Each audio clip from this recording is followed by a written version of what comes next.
70세가 넘으면 사람과의 관계에서 지켜야 할 세 가지가 있습니다. 이것은 단순한 미신이 아닙니다. 70세를 넘기면서 인생의 희로애락을 경험하고 세월 속에서 점점 더 많은 이치를 깨닫게 됩니다.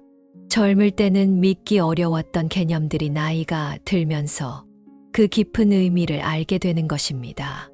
이는 단지 나이가 들어 미신을 믿게 된 것이 아니라 세월이 흐르면서 그 의미를 깨닫게 된 것입니다. 인생은 미숙함에서 점점 깨달음으로 가는 여정이며 결국 많은 진리를 터득하게 됩니다. 젊었을 때는 많은 격언과 노인의 말이 단순히 옛말처럼 들렸지만 나이가 들수록 점점 더 신뢰하게 됩니다. 그 중에서도 지켜야 할 세 가지가 있다라는 옛말이 있습니다. 이 세 가지는 무엇일까요? 시대에 맞추어 이해하고 엄격히 지켜야 하며 그래야 노년의 삶이 어려움에 빠지지 않을 수 있습니다. 첫째, 부부는 서로의 장례식을 보내지 말고 슬픔을 잘 이겨내라. 70세를 넘기면 죽음이 언젠가 다가올 수 있다는 것을 느끼게 됩니다. 주변에 함께하던 사람들이 점점 줄어들고 친했던 친구들이 어느 날부터 연락이 닿지 않는 순간이 옵니다. 나중에야 그들이 먼저 세상을 떠났다는 사실을 알게 됩니다. 이 나이가 되면 대개 부모님도 이미 돌아가셨고 남아있는 것은 오랜 시간 함께했던 배우자뿐입니다. 자녀들이 곁에 있을 것이라 생각할 수도 있지만 현실은 다릅니다.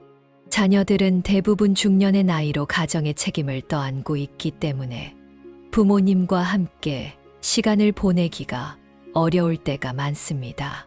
70세가 넘으면 생이별과 사별은 피할 수 없는 현실이 됩니다.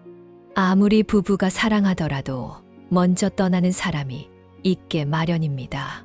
수십 년을 함께 살아온 배우자가 갑자기 세상을 떠난다면 누구에게나 받아들이기 어려운 일입니다.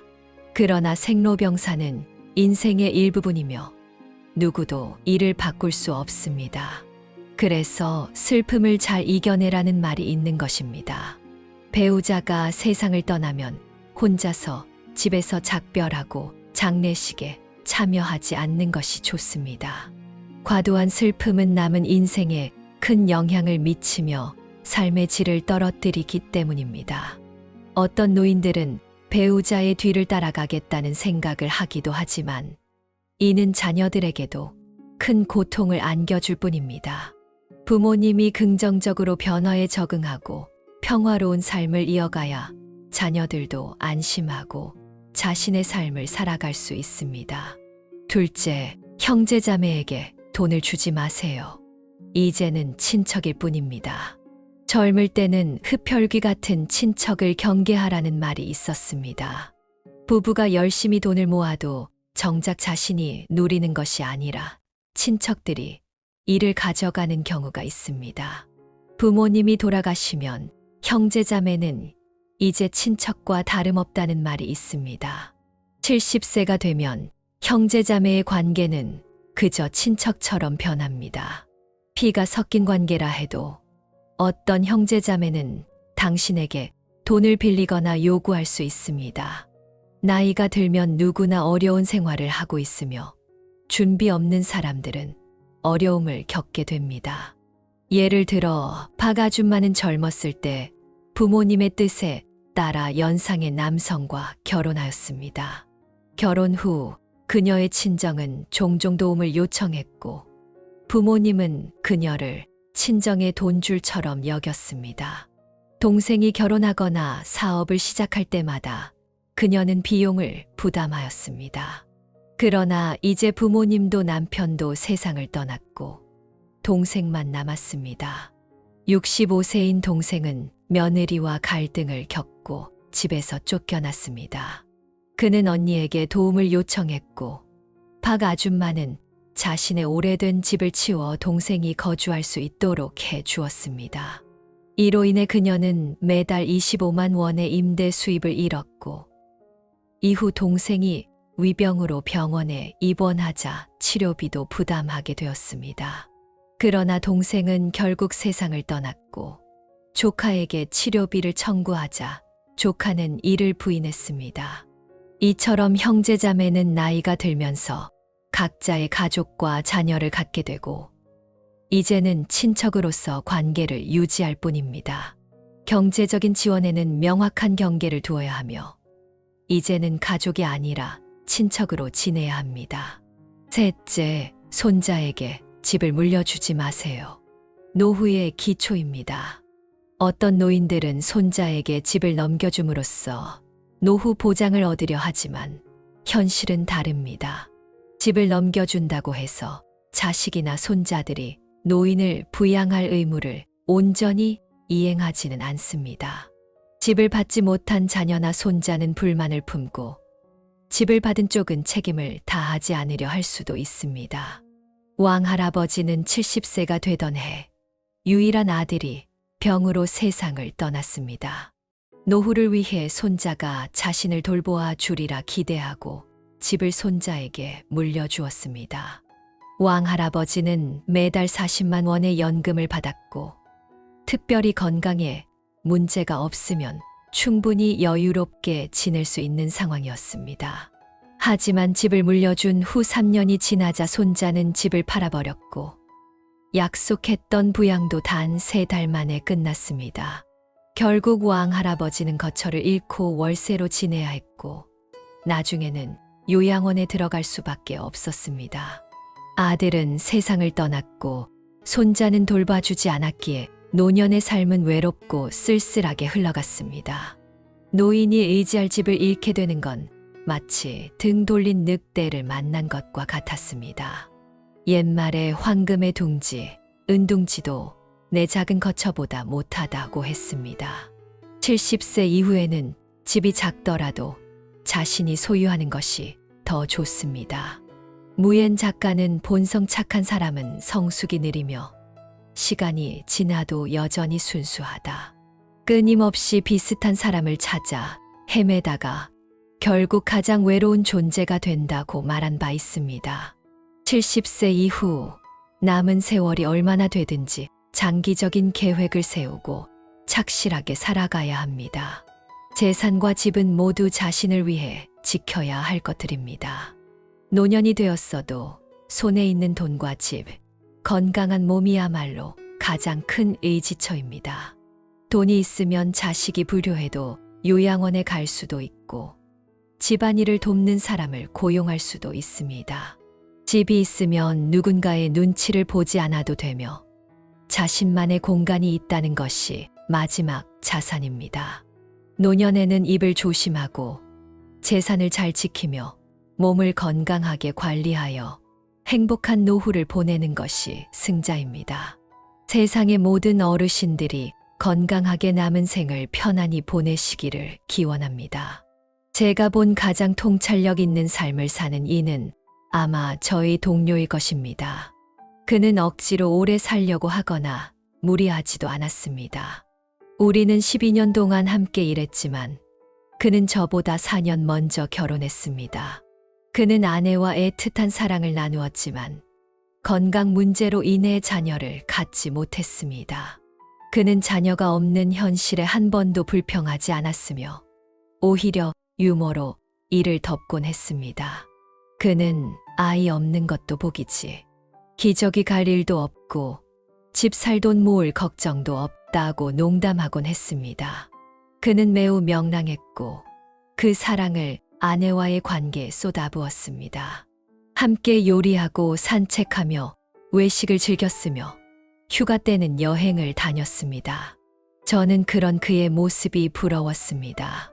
그러나 49세가 되던 해 그의 삶은 엄청난 시련을 맞이했습니다. 사랑하던 아내가 암으로 세상을 떠났습니다.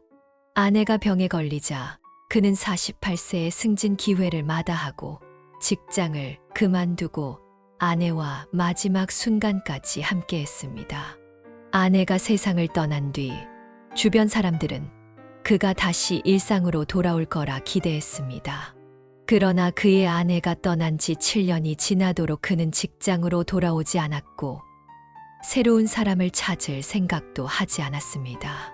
저는 그와 같은 동네에 살고 있었는데 그가 시세가 최소 1,600만 원인 좋은 집을 1,300만 원에 팔아 현금을 마련한 후 도시 외곽에 있는 작은 집을 구입했을 때 정말 의아했습니다. 그는 대도시를 떠나 상대적으로 저렴한 고향에 3천만 원짜리 소형 아파트를 구입했습니다. 집은 작고 60평방미터의 이룸 아파트였으며 그곳에서 은둔 생활을 시작했습니다. 그는 세상 일에 관심을 두지 않았고 사교도 피했습니다. 몇 년이 지나 다시 고향으로 돌아온 저는 그와 재회했는데 그는 이미 이 도시의 은둔자처럼 살고 있었습니다. 친구를 소개해 주려는 제 제안도 거절했고 여행도 사양하며 밖에서 술 마시는 것도 피했습니다. 그의 식사는 단조로웠고 아침은 빵이나 죽, 점심은 채소와 국 하나, 저녁은 주로 국수나 만두였습니다. 저는 그에게 이렇게 지내는 것이 무미건조하지 않냐고 물었습니다. 그러나 그는 항상 웃으며 책이 친구가 되어주고 꽃과 고양이, 강아지가 함께하니 전혀 지루할 일이 없다고 답했습니다. 저는 그에게 외롭지 않냐며 너무 단조롭게 살면 병이 날 수도 있다고 충고했지만 그는 웃으며 말했습니다. 이 세상에 정해진 틀이나 방식은 없어요. 스스로 만족하고 행복하다면 그게 최고 아니겠어요? 죽음과 생명에 대한 이야기. 어떤 사람들은 죽음을 너무 두려워해 오래 살기 위해 필사적으로 노력하지만 그렇게 하면 오히려 삶이 무거워질 뿐입니다. 제 동료는 이런 말을 했습니다. 삶을 굳이 오래 살려고 애쓰지 않고 그냥 있는 그대로 만족하며 살아간다면 오히려 더 오래 살게 될지도 모릅니다. 저는 그때는 동료가 세상에 대한 충격으로 조금 어리석어졌다고 생각했지만 지금은 그의 말이 정말 통찰력 있다고 느낍니다. 저희 어머니는 돌아가시기 전 이혼을 결심하셨고 아버지는 곧바로 재혼하셨습니다. 며칠 전 아버지는 저를 찾아와 집을 제 남동생에게 넘기겠다고 말했습니다. 노을이 저녁 하늘을 물들인 작은 시골 마을 길가에 저는 남자친구인 재원과 서 있었습니다. 우리는 방금 아버지 댁에서 나왔고 시원한 가을바람이 불어와 마음이 조금 차가워졌습니다. 저는 재원의 손을 꼭 잡고 마음을 진정시키려 애썼습니다. 너 같은 불효녀가 어딨냐? 내가 너의 아버지인 이상 너는 나를 모셔야 할 의무가 있다. 돈을 주든가 집을 내놓든가 해. 아버지의 목소리가 저희 뒤편에서 크게 들려왔고 저는 가슴 깊숙이 칼날이 박히는 듯한 아픔을 느꼈습니다. 저는 고개를 돌려 아버지를 바라봤습니다. 그는 여전히 분노에 찬 표정으로 집 앞에 서 있었고 손가락으로 저를 가리키며 저를 굴복시키려는 듯한 모습이었습니다. 저는 깊이 숨을 들이마시고 마음속의 감정을 가라앉히며 차분하게 대답했습니다. 아버지, 이미 말씀드렸잖아요. 이 집은 엄마가 제게 남겨주신 겁니다. 누구에게도 양보하지 않을 거예요. 아버지의 얼굴이 더욱 어두워졌고 입술이 떨리며 무언가 말하려는 듯했습니다. 재원이 제 손을 가볍게 두드리며 낮은 목소리로 신경 쓰지 마, 가자 라고 위로해 주었습니다. 저는 고개를 끄덕이며 그의 손을 꼭 잡고 뒤돌아 떠났습니다. 저녁 햇빛은 점차 사라지고 거리의 불빛이 하나둘 켜지기 시작했습니다. 어둑해진 하늘을 올려다보며 마음속에 설명할 수 없는 실망감과 함께 어느 정도의 해방감도 느꼈습니다. 속으로 조용히 중얼거렸습니다. 엄마, 이제야 당신의 선택이 옳았다는 것을 알 것 같아요. 저는 1986년에 태어났습니다. 당시 저희 가족은 작은 시골 마을에 오래된 아파트에 살고 있었습니다. 부모님은 모두 평범한 노동자였고 낮은 월급으로 저와 집안 어른들을 부양하셨습니다. 어렸을 때 저는 우리 집이 항상 갈등과 불만으로 가득 차 있다는 느낌을 받았습니다. 특히 할아버지와 할머니가 저를 차가운 시선으로 대하셨고, 저는 항상 소외감을 느꼈습니다. 아들이었으면 좋았을 텐데. 어느 날 할아버지가 아버지에게 이런 말을 하는 것을 들은 기억이 납니다. 어린 저는 그 말이 무슨 뜻인지 이해하지 못했지만 어딘가에서 문제가 있는 것 같은 기분이 들었습니다. 어린 마음에 궁금해진 저는 집으로 돌아와 엄마에게 물었습니다. 엄마는 제 머리를 쓰다듬으며 웃으며 말했습니다. 우리 윤서는 엄마에게 가장 소중한 보물이야. 그럼에도 불구하고 저는 점차 자라면서 할아버지와 할머니가 저를 차갑게 대하는 이유가 제가 여자이기 때문이라는 사실을 깨닫게 되었습니다. 그런 환경에서 자란 아버지도 저를 향한 애정이나 관심을 많이 보여주지 않았습니다. 학교에서 성적이 좋아 상장을 받았을 때도 아버지는 그저 그래라고 짧게 대답한 뒤 자리를 떠나곤 했습니다. 가족들이 모인 자리에서도 저는 늘 외면받았습니다. 어른들은 모두 둘러앉아 대화를 나누었지만 저는 혼자 구석에 앉아 그들의 이야기를 조용히 들었습니다. 저는 아버지의 관심을 얻고 싶었고 저의 노력을 인정해 주기를 바랐지만 아버지의 태도는 변하지 않았습니다.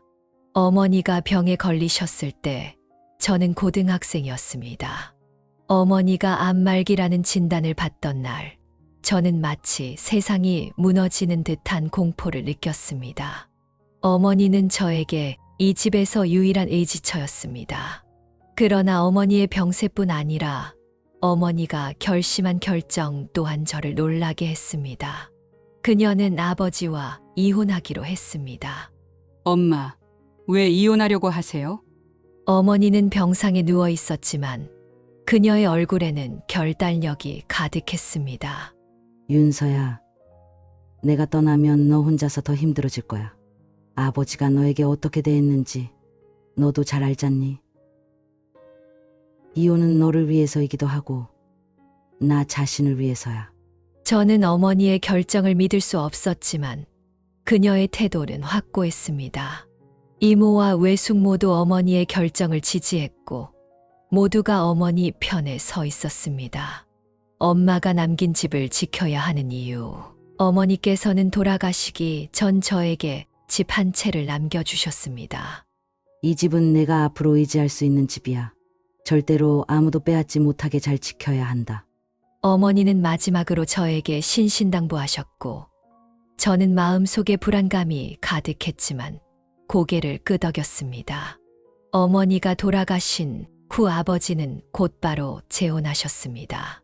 새어머니는 아버지가 공장에서 만난 10살 이상 연하의 여성이었습니다.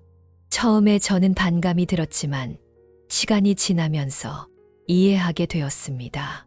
아버지께도 새로운 가정이 필요했으리라 생각했습니다.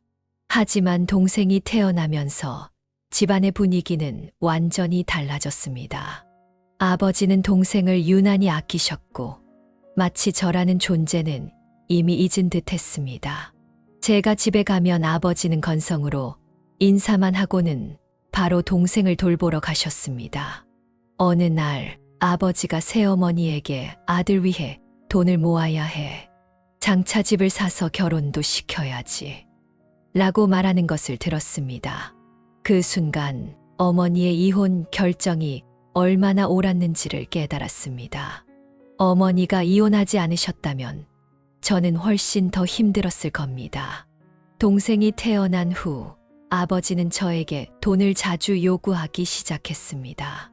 처음에는 자신의 치료비를 핑계로 삼았지만 나중에 그 돈이 동생에게 흘러가고 있다는 것을 알게 되었습니다. 윤서야, 내 동생은 아직 어리지 않니? 내가 누나니까 좀 더 도와야지. 저는 화가 치밀어 올랐고 참지 못하고 대답했습니다.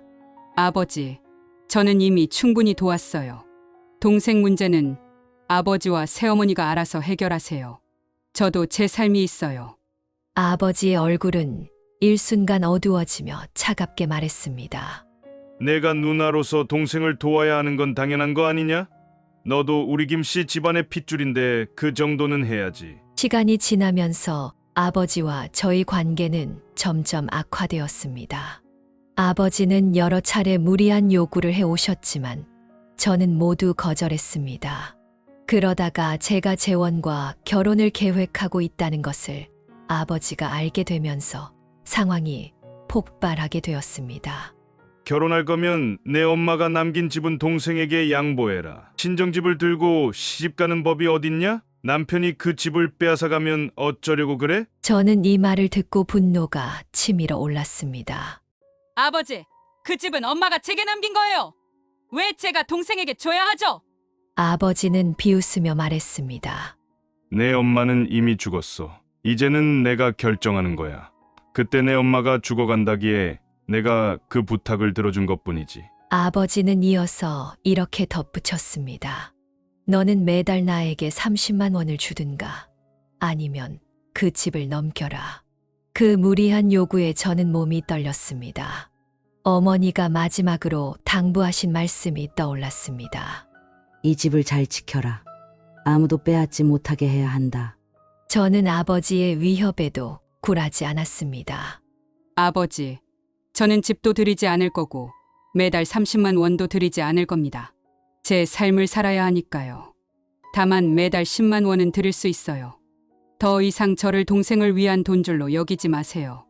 아버지의 얼굴은 순간 울그락불그락해졌고 그는 화난 목소리로 외쳤습니다. 불효막심한 것. 너 같은 애가 있을 줄이야. 내가 널 고발할 거다. 모두가 내가 불효녀라는 걸 알게 할 거야. 저는 차갑게 웃으며 재원의 손을 잡고 떠났습니다. 뒤에서 아버지의 고함이 들려왔지만 이제는 더 이상 개의치 않았습니다. 재원은 제 어깨를 감싸며 부드럽게 말했습니다. 신경 쓰지 마. 법적으로 내가 그에게 돈을 줄 의무는 없어. 그 집도 내가 합법적으로 소유하고 있으니 누구도 빼앗을 수 없어. 저는 고개를 끄덕이며 점차 마음이 평온해졌습니다. 엄마, 감사합니다. 마음속으로 조용히 말했습니다. 미래의 길이 힘들겠지만 이번에는 절대로 양보하지 않겠습니다. 엄마가 남겨주신 집을 지키고 제 자신도 지켜내겠습니다. 아버지의 위협에도 굴하지 않겠습니다. 재원과 저는 결혼을 준비하고 있습니다. 미래는 여전히 불확실하지만 이제 저는 새로운 힘을 얻었습니다. 어머니의 선견지명 덕분에 스스로를 보호하는 법을 배웠고 더 이상 과거의 가정관계에 얽매이지 않기로 결심했습니다. 저는 앞으로 저와 제 사랑하는 사람을 위해 살아갈 것입니다. 좋습니다. 오늘 이야기는 여기까지입니다. 시청해 주셔서 감사합니다. 오늘의 이야기가 여러분께 작은 울림이 되었기를 바랍니다. 아직 구독하지 않으신 분들은 구독 버튼을 눌러주시면 매일 함께 할 수 있습니다. 우리 함께 성장하고 행복을 나누며 천천히 나이 들어가 봅시다. 다음 시간에 다시 만나요.